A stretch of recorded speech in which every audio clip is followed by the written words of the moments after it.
حضرات گرامی قدر، حالات بہت خراب ہو رہے ہیں،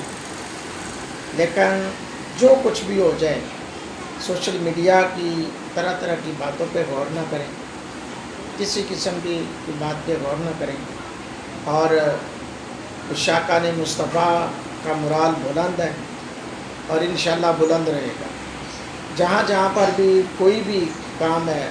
وہ فلسطین کے حق میں آواز اٹھنی چاہیے،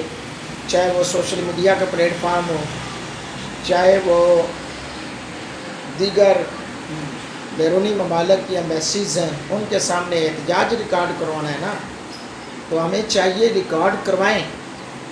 اور اب تو جو صورتحال ہے الحمدللہ، تحریک لبیک پاکستان کے جو سربراہ ہیں حافظ سعد حسین رضوی صاحب، حافظ انس رضوی صاحب، وہ میدان عمل میں آ چکے ہیں اور انہوں نے کہا ہے جی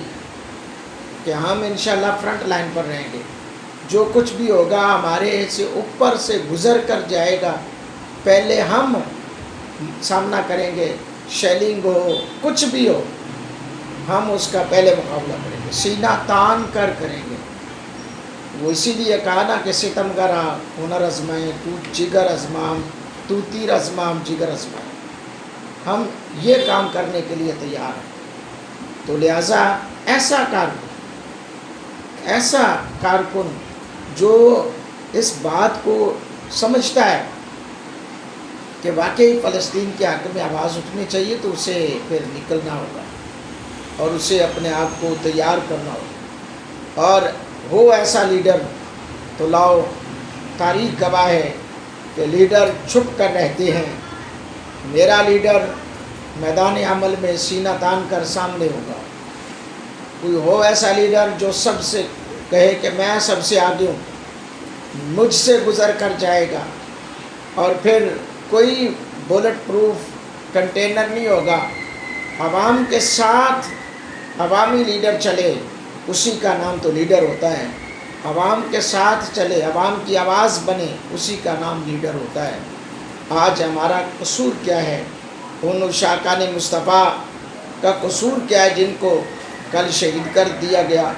کہ وہ صرف فلسطین کے حق میں آواز اٹھانا چاہ رہے تھے اور اسرائیل کو کنڈیم کر رہے تھے، اور یہ اسرائیل نواز اور امریکہ نواز یہ کیا کرنا چاہ رہے ہیں؟ یہ کس کو خوش کرنا چاہ رہے ہیں؟ یہ حکومتیں ایک نہ ایک دن ختم ہو جانے والی ہیں، اور میرے آقا دو عالم صلی اللہ علیہ وسلم کا ذکر زندہ ہے، ذکر زندہ رہے گا یوں ہی ان کا چرچا رہے گا، بڑے خاک ہو جائیں جل جانے والے۔ تو حضرات محترم، اس آواز کو بلند کیجئے اور فلسطین کے حق میں اٹھنے والی آواز کا ساتھ دیجئے۔ اللہ رب العالمین ہمارے شیروں کی اور عشاقان مصطفیٰ کی خیر فرمائے، اور ہم سب کو حضور کے دین کی پہرے داری کرتے رہنے کی توفیق عطا فرمائے۔ آمین۔